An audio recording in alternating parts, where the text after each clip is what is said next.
On June 28, 2015, Dr. Teresa Sers returned home from a peaceful family vacation, completely unaware that her life was about to be brutally cut short. What happened next would send shockwaves through Bonita Springs, Florida, a tight-knit community that would never be the same again. Dr. Teresa, an appreciated holistic physician, would meet a horrific fate at the hands of those she trusted most, her own husband and his associates. A heinous crime, carried out under the most shocking of circumstances, would tear apart the very fabric of this seemingly normal family. But what could possibly drive a husband to murder his wife in such a violent and calculated way? How could a relationship built on love and trust turn so dark? Hi there, I'm Mark, and welcome back to True Crime Stories. Buckle up, because today we're diving into the chilling case of Dr. Teresa Sers, a case that shows just how easily love can turn into treachery, and how greed can push people to do the unthinkable. What could have pushed a devoted mother, a respected doctor, and a woman so committed to helping others to become the target of such a terrifying conspiracy? What secrets were buried behind the walls of this picture-perfect family? We're about to find out, but first, let's take a look at the life of Dr. Teresa Sers.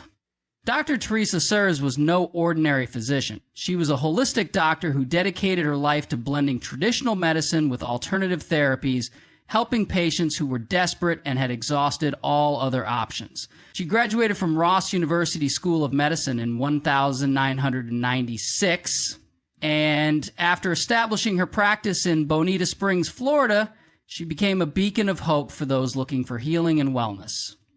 Dr. Sers was known for her compassion, her genuine care for her patients, and her relentless pursuit of well-being.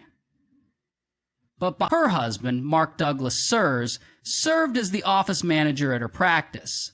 Mark and Teresa were married in 2003 and had 2 daughters, a family that seemed like the epitome of happiness. Mark was portrayed by many as a supportive family man, someone who stood by his wife and shared her passion for holistic health. But as the investigation into Teresa's shocking murder would reveal, there was much more lurking beneath the surface. Mark's actions would soon come under heavy scrutiny as detectives uncovered a web of deceit, betrayal, and financial struggles that would eventually lead to Teresa's tragic death. As it turns out, money problems were at the root of it all. The Sers family was facing severe financial difficulties, and that pressure, combined with Mark's emotional instability, would set off a deadly chain of events. But this wasn't just a case of a desperate husband turning to drastic measures. No, it was something far more sinister. It all started at the wedding of Curtis Wayne Wright in May 2015. Mark Sers attended as a guest, and during a private conversation with Wright, began to unload his personal demons. He confided in Wright about his mental health issues and his deepest fear.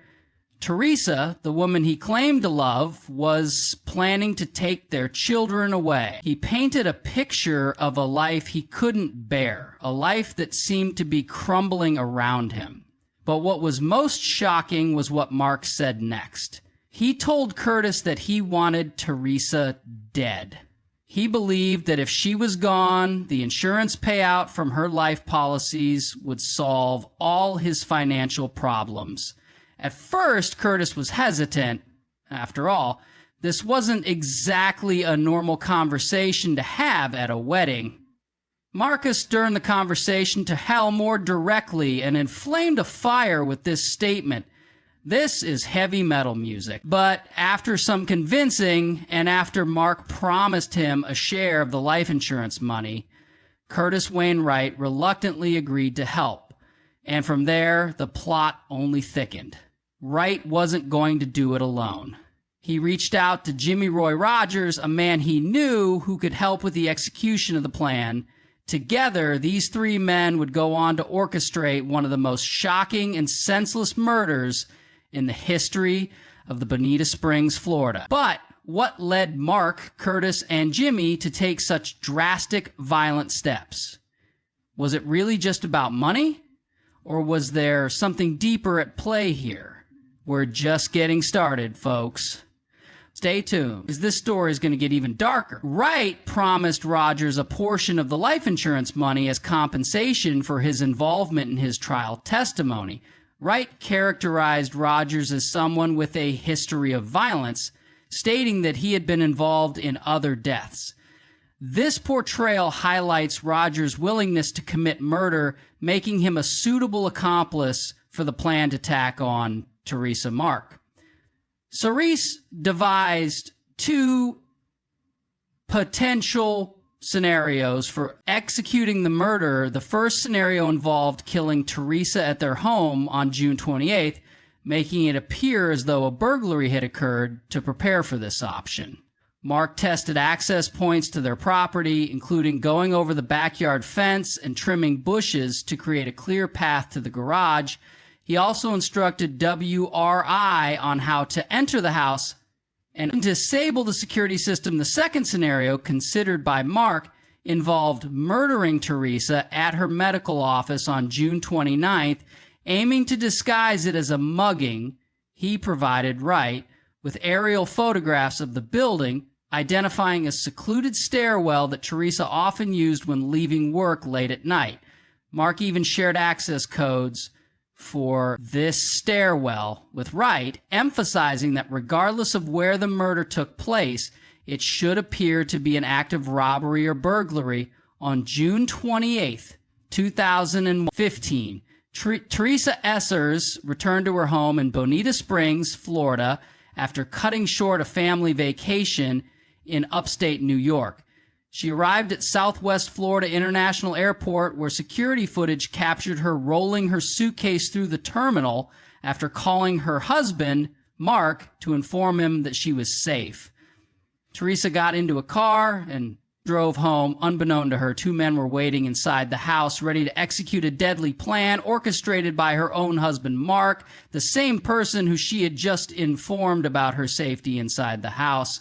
Curtis Wayne Wright and Jimmy Roy Rogers lay in wait. They had meticulously planned this moment after weeks of discussion and preparation. As Teresa stepped into the kitchen, Wright ambushed her from behind.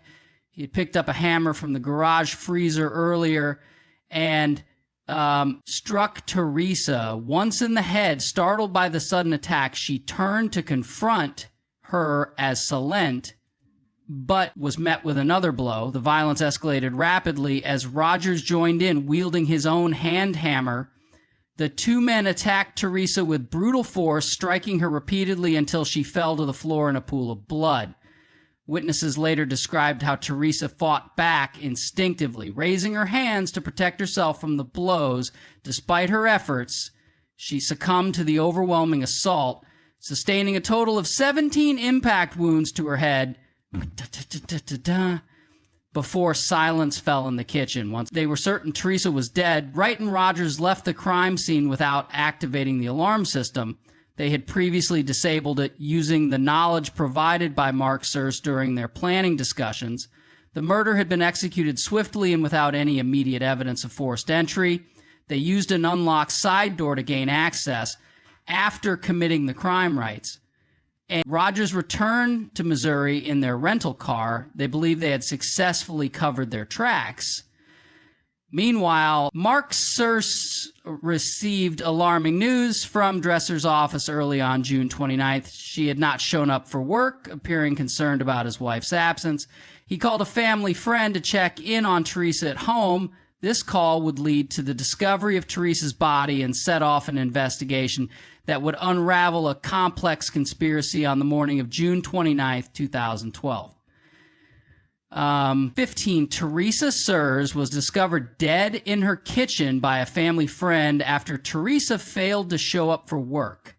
Mark Sers called Dr. Mark Petrius, a family friend, asking him to check on her upon entering the home using the garage code provided by Mark Dr. Petrius. Found Teresa face down in a pool of blood with a hammer lying next to her body. She was cold to the touch, and there were clear signs of a violent struggle. The brutal murder of Teresa Sers sent shockwaves through the Bonita Springs community. A well-respected physician and mother, her death left many in disbelief. Friends and patients expressed horror at the violence inflicted upon someone who had dedicated her life to helping others, marking a tragic loss for the community after Teresa Sers was found dead on June 29, 2009. 15. Law enforcement began their investigation. Detectives interviewed family members, friends, and colleagues to gather information about Teresa's life and any potential threats she may have faced. Investigators sought tips from the community, emphasizing the need for any information that could lead to identifying the perpetrator. They explored vigorous angles, including Teresa's professional relationships and personal life. Early in the investigation, attention turned to individuals who had interacted with Teresa or had grievances against her. However, no immediate leads emerged. Nearly 2 months after the murder, a significant breakthrough occurred when law enforcement received a tip from a source in Missouri. The tip indicated that Curtis Wayne Wright had confessed to someone about his involvement in Teresa's murder. Following the tip, detectives focused on WRI and his accomplice, Jimmy Roy Rogers. They traveled to Missouri to investigate further and gather evidence linking them to the crime. In August 2015, both Wright and Rogers were arrested in Missouri for their roles in Teresa's murder. Their arrests were surprising to many as they were not local suspects. Their arrests followed a thorough investigation that uncovered critical evidence linking the two men to the crime. Police executed search warrants at their residences, where they collected various items that connected them to the murder, including clothing and other materials purchased shortly before Teresa's death. The investigation had gained momentum after detectives received a tip that led them to write this information, prompted a closer examination of his relationship with Mark Sers, which raised suspicions about their potential involvement in a murder.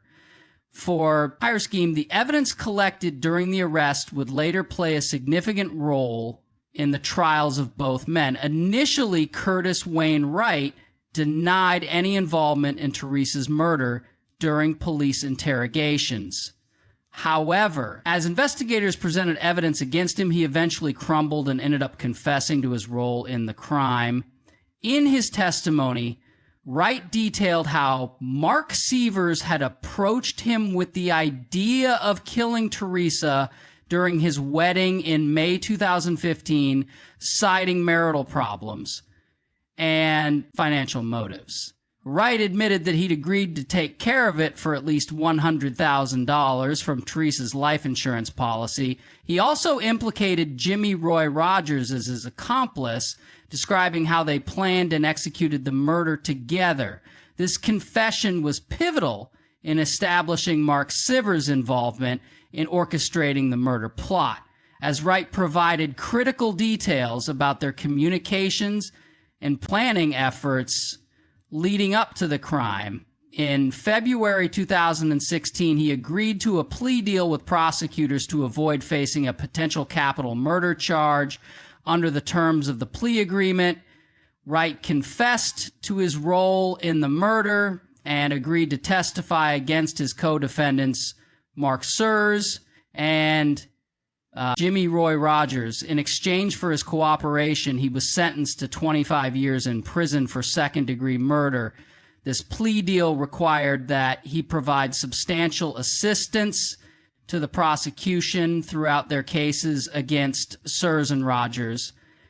Wright's confession detailed how he and Rogers traveled from Missouri to Florida with the intent to Teresa as part of a plot orchestrated by Mark Sers. He explained that Mark had approached them with the idea during his wedding in May 2015, citing financial difficulties and a desire to eliminate Teresa as a solution. The testimony was pivotal in establishing Mark's direct involvement in planning the murder. The outcomes of W's plea deal were significant. It not only secured a conviction against him, but also provided critical evidence that would lead to the eventual arrest and conviction of Mark SWRIs.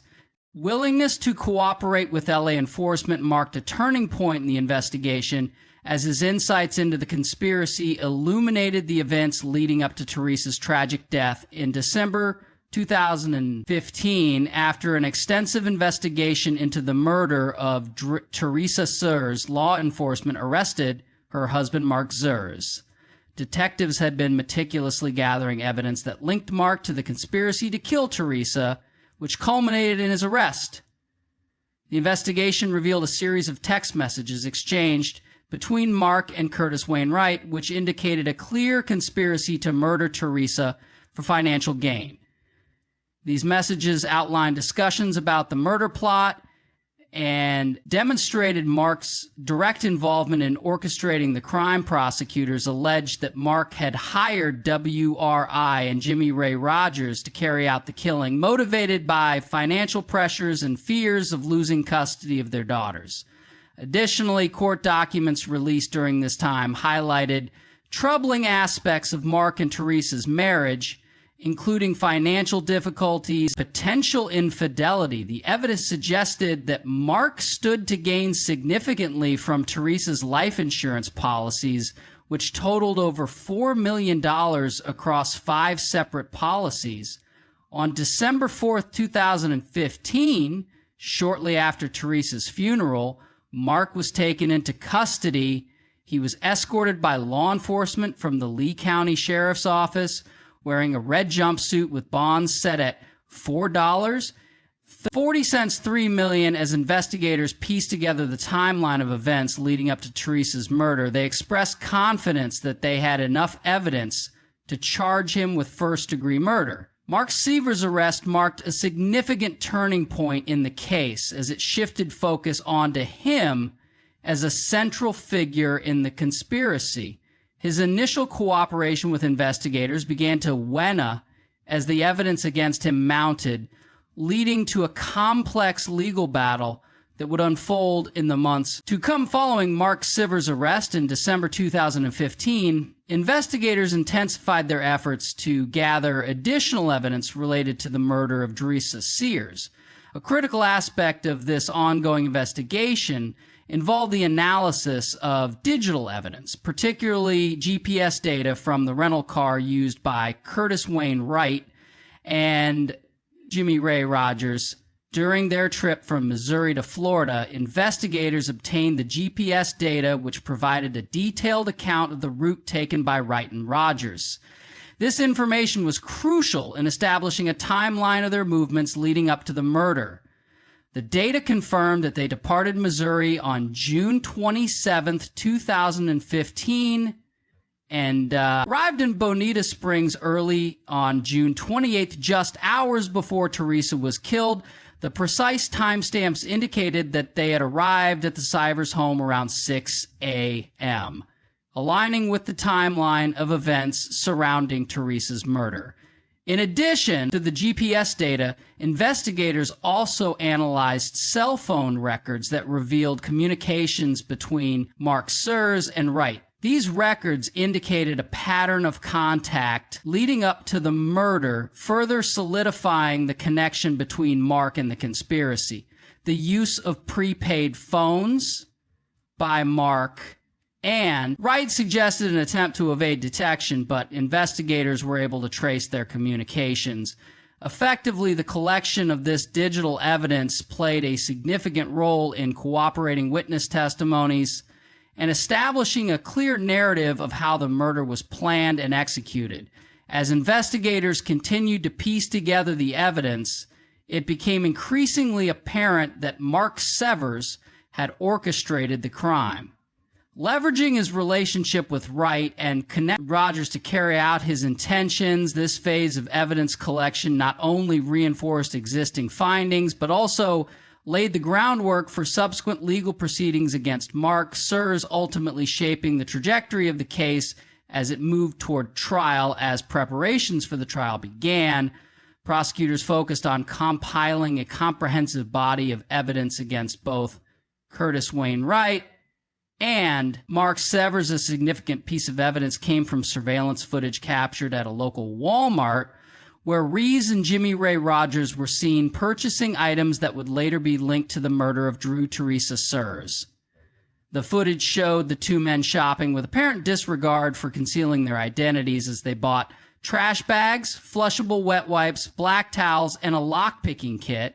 These purchases were critical in establishing their intent to commit murder and dispose of evidence afterward. In addition to the surveillance footage, investigators collected fibers from a blue jumpsuit discarded by Rogers along Highway 47 in Missouri.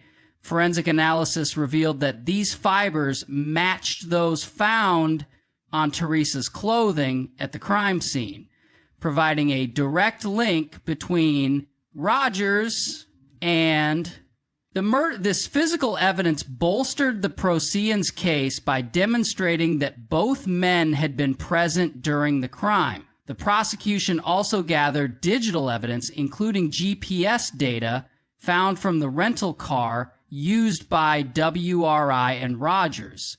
This data confirmed their route from Missouri to Florida and established a timeline of their, all right, folks, buckle up, because the movements leading up to Teresa Sers' brutal murder are as shocking as they are twisted. This isn't just some typical crime story. This one's got digital footprints, surveillance footage, forensic evidence, and a whole lot of dirty laundry exposed. As the case started to unfold, it became clear that the prosecution had a serious case on their hands, and they weren't going to let up. They were ready to throw down with everything they had to nail the defendants, Curtis Wayne Wright and Jimmy Roy Rogers. But here's the kicker.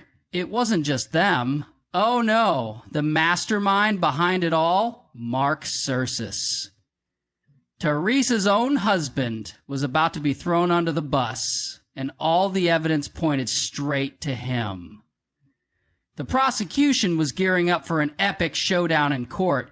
They were ready to show just how Mark didn't just stand by while his wife was taken out, but how he orchestrated the entire murder like some twisted director behind a horror movie. The evidence they were about to drop was going to tell a story of greed, betrayal, and a desperate man willing to do anything to get his hands on his wife's life insurance money. Fast forward to December 2019, and it's showtime. Jimmy Ray Rogers was already convicted, but now it was Mark Sers' turn.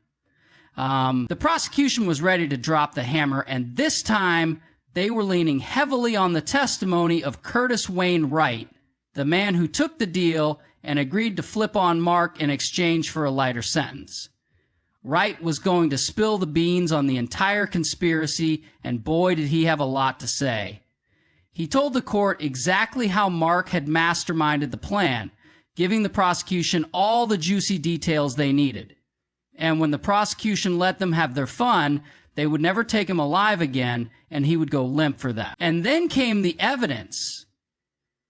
Text messages between Mark and Wright talking about the murder like it was some business transaction.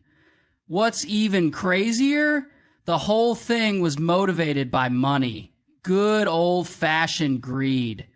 Mark wanted that sweet life insurance cash, and he was willing to do whatever it took to make sure his wife wasn't around to collect it. But hold on a second. Mark's defense team wasn't about to just let him be hung out to dry. Oh no, they were ready to come out swinging. They argued that there was no hard evidence connecting Mark to the actual murder.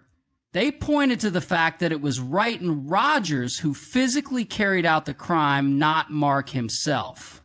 And here's the real kicker.